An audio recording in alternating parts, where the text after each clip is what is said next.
All right, Skydance, long time no see. Heard you have a movie for me. Yes, sir, I do. But I just want to say, it's great to be partners with you guys again. It's a real honor, and I truly am thankful that you guys are giving me another shot. I know I've somehow built this reputation of being discount Disney and all, but I assure you that... Knockoff Disney. What? Oh, they call you knockoff Disney, not discount Disney. Discount still means good value. Knockoff pretty much means dollar store copycat. Noted. Continue. Anyways, I assure you, this movie is an absolute winner.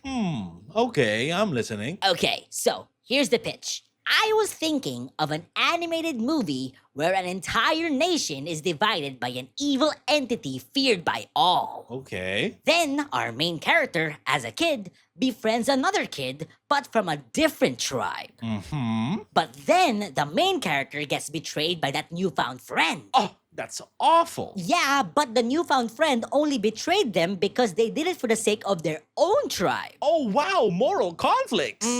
But the betrayal was so bad, it ended up having long-lasting effects for everyone involved. Oh, no. Oh, yes. So now, years later, our main character has to assemble a ragtag team to find an ancient item to fix everything. Oh, friendship. Yes, sir. And as the evil entity would start to ravage the land, our heroes would try to evacuate a city and use the power of trust to defeat the villain and save the day. Yay. But in the process, one of our main characters die. Oh, bummer. But not really, because magic, they get revived in the end. Oh, a happy ending. Yes, and that's my movie. A story about trust, forgiveness, and the power of friendship. What do you think? Raya and the Last Dragon. The movie you just pitched to me was Raya and the Last Dragon. What? Well, that can't be right. Nation divided, betrayed as a kid, trust issues, ancient artifact, ragtag team, evil entity, evacuating a city, main character dies but gets revived. Yeah, that's Raya and the Last Dragon. Ah, shit. Well, this one doesn't have Aquafina? You son of a bitch, I'm in.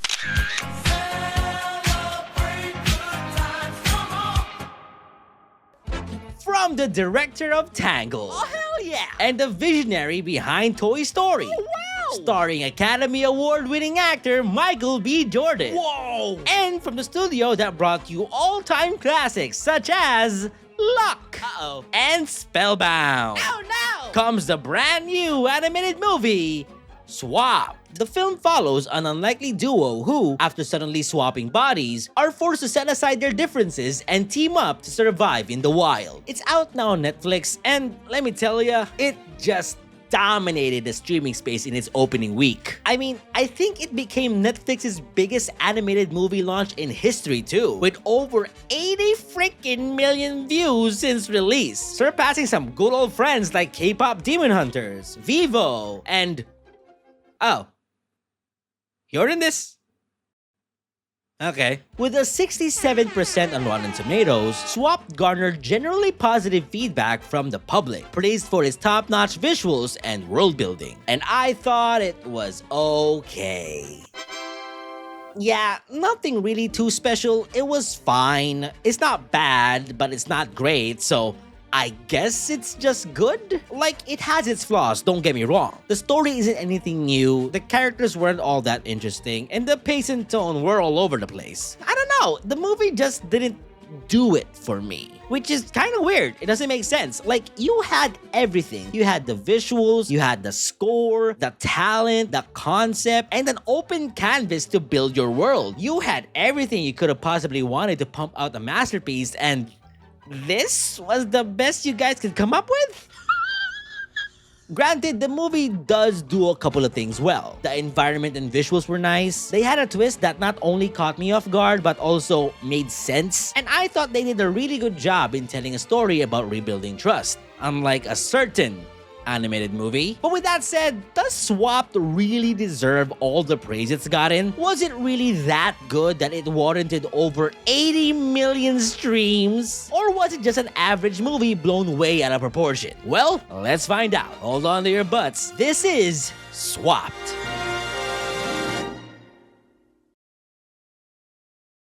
So the movie begins in a mystical valley called the Valley. Well, if it ain't broke, I guess. And in a quick flashback, we're introduced to our main character, a puku named Ollie. Oh, right, pukus are little woodland creatures that live off their main food source called piplets. Not that hard to describe their designs, by the way. Just imagine Crash and Eddie from Ice Age. Only not ugly.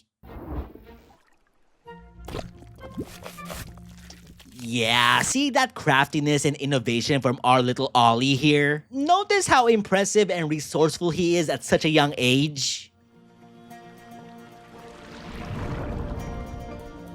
Well, don't expect much more of that because from here on out, he doesn't really do much.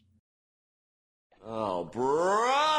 Yeah, that character trait never really gets explored, which doesn't really make sense. The movie explicitly introduces us to his character that way, so I thought it was going to play a bigger role in the story. Apart from a scene involving a mirror and a makeshift stretcher later in the movie, Ollie doesn't really build or invent anything else impressive at that point. Like, there's a scene later in the movie where a bunch of animals need help to cross a lake, and I thought Ollie would do some quick thinking and start building rafts and shit, but nope. He doesn't really do anything. He kind of just lets a bunch of other animals find their own raft, so that didn't really go anywhere. But one positive spin that I can take away from this scene, though, is that the movie is downright beautiful. Yeah, I'll admit, I'm a sucker for great visuals. Right down to the colors, the details, the scenery, they all just look top-notch. The score is super underrated as well. Just an absolutely gorgeous movie. The character designs are easily the best thing about this film too. Especially the Zoe. Good God, look at that shit. That's just S-tier creature design right there. I fucking love it.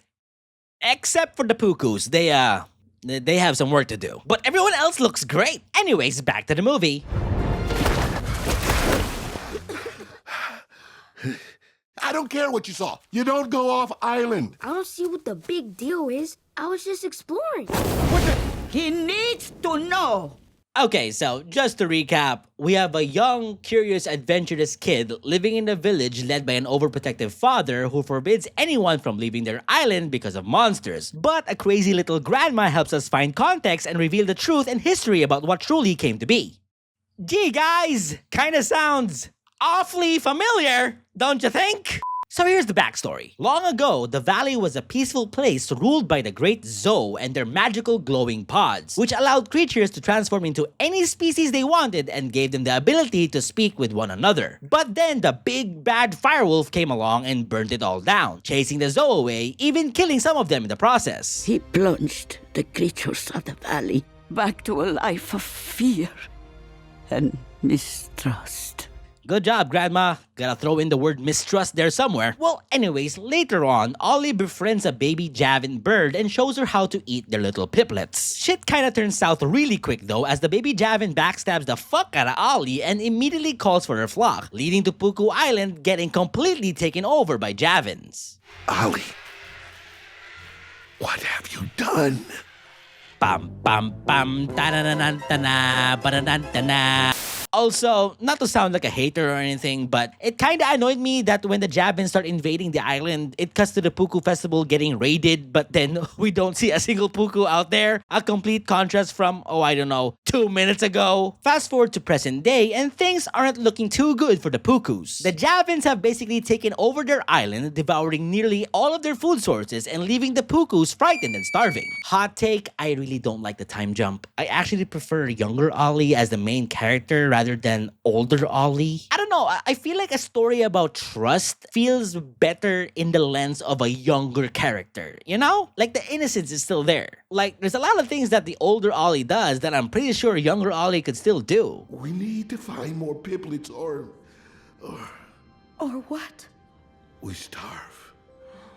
Ow! Well, thanks, Jerry. We already kind of knew that. We were hoping this meeting would be about how we could avoid that from happening, but you know what? Sure. So later on, Ollie tries to fight off the Javins, but in the process, accidentally falls into a pit, landing on one of the mythical magical pods from his grandma's stories. Big dumb sack of feathers. Come and get me, huh? What are you waiting for? My brother in Christ, you didn't even try to dodge that. Ollie turns into a Javin, gets chased off the island, so now he has to find another magic pod to return to normal and get back home. We also get to meet our second main character, Ivy, a fellow Javin. How can I understand you? It's because I'm trapped inside the body of a Javin. Get the feathers!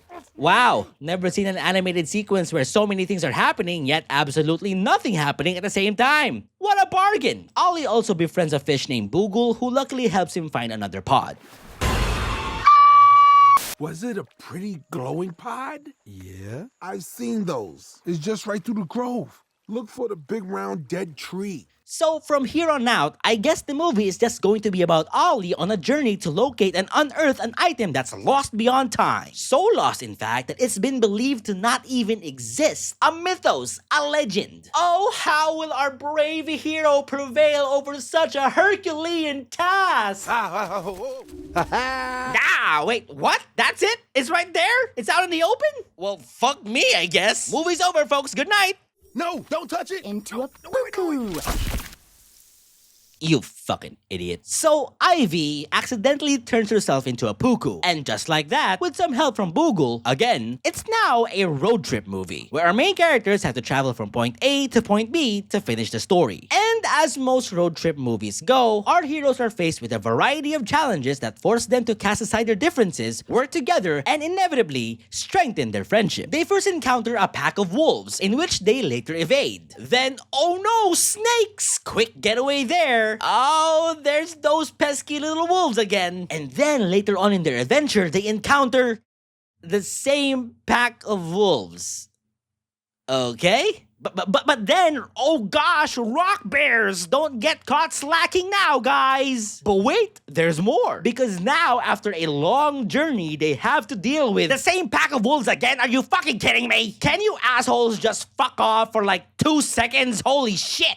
Okay, so just to pause for a second, personally, I didn't really find the road trip part of the movie that interesting. It was just your run-of-the-mill teamwork cliche that you've seen countless of times before. Ollie teaches Ivy how to use her puku nose, and Ivy teaches Ollie how to fly, the same old trade-off type shit. And I just was not invested at all. It felt like it was dragging a little bit. And I know it's just a way for the movie to develop the relationship between the two, but I don't know, the whole thing kind of felt hollow. Like the entire second act was just ran on autopilot, you know? It's as if the movie had this part of the story on a checkbox and needed to reach a quota, so they just did the bare minimum. There's also this dumb scene where Ollie is teaching Ivy how to tell a snake from a log, all while these fuck-ass wolves are watching from afar. And I am not joking. The moment our characters make it past the pit, only then did the wolves start to howl to wake up the snakes.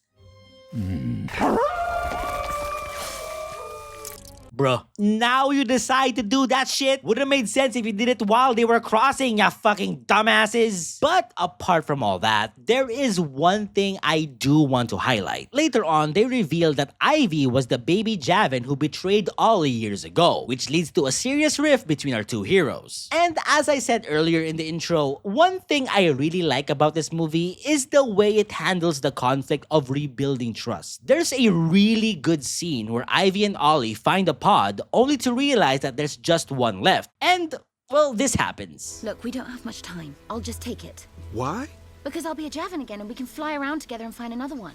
That is honestly a pretty good plan. There's only one pod right now. Boogle says there's more out there, so let me just turn back into a Javin, gather some intel, and we can just easily fly to the next destination. Easy peasy. But Ollie just immediately shuts it down because, well, he just doesn't trust her. You don't trust me?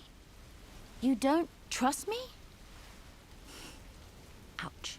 And usually it's scenes like these that make me lose my shit over a character doing something inherently stupid, but here, you kind of get him. He trusted you before. He got betrayed. His entire village is starving now, and it's all his fault. So it makes sense for him not to fuck with you, girl. I'll keep it a buck. The simple idea of a character disregarding a pretty solid plan, all because they don't trust the other guy, is a really great way to hammer home the conflict about having trust issues. It was simple, but I liked it. Anyways, so these fuck-ass wolves show up again, which leads to Ivy and Ollie accidentally turning into a fish.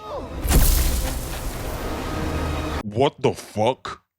They can do that? Boogle helps them to find another set of magic pods, again, conveniently out in the open. Nice. And finally, Ivy and Ollie get to turn back into their normal forms, and all is well. Hey, Boogle, what are you gonna become? Maybe I could just become the Fire Wolf. Boogle? There was never Boogle. There was only ever me. What? What the fuck? What the fuck? Okay, I'll admit, that shit caught me off guard. Dare I say, a legitimately good twist villain? Oh my god, did Skydance just pull off a better twist villain than Disney has in the past decade? And the villain was a fish voiced by Tracy fucking Morgan? I ruled this place until those street monsters sent one last pod and trapped me in that hideous fish body. Wait a minute. So, logically, at some point, while you were wandering around the valley as a firewolf, you were somehow struck by a glowing magic pod from the zoo, and for some reason, you had a Boogle running through your mind? Why the hell were you thinking about a Boogle of all things? I waited ages for someone to come along, some gullible, trusting fool like you. Well, that's comforting. So the character who initially inspired Ollie to trust other animals was, ironically, the last animal you should ever trust. Wow. Now that's just being mean. So the moment Boogle reveals himself as the firewolf and starts burning down the valley for shits and giggles, the movie immediately picks up its pace. Okay, that's a lie. We kind of have a weird, slow, quiet moment with the main characters and with the Javins in Javin Rock, which I honestly felt like could have been handled better, but that's just me. Where's Ivy? Oh, I'm sorry, love. She's gone. Ivy. But she said you were gone. Gone to get you some food. You said he was all right. Yes, he's lost his left hand, so he's going to be all right. You son of a bitch! I hate this doctor!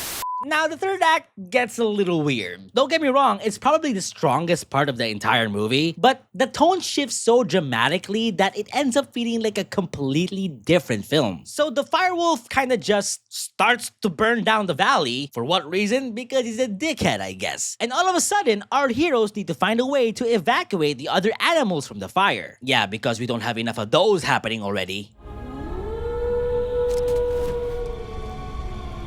Ollie, hurry! Yeah, don't mind me. Just a fearsome firewolf slowly floating towards you, cowards, menacingly. Almost there. Oh, when I get there, you guys are so fucked. Anytime now. Just you wait. Firewolf. All I need is one more pod. Can you send me one more pod? Please, please, please. I'm sorry, but you could just do that? And so, for the big grand climax, Ollie turns himself into a zoo and defeats the firewolf, sacrificing himself in the process.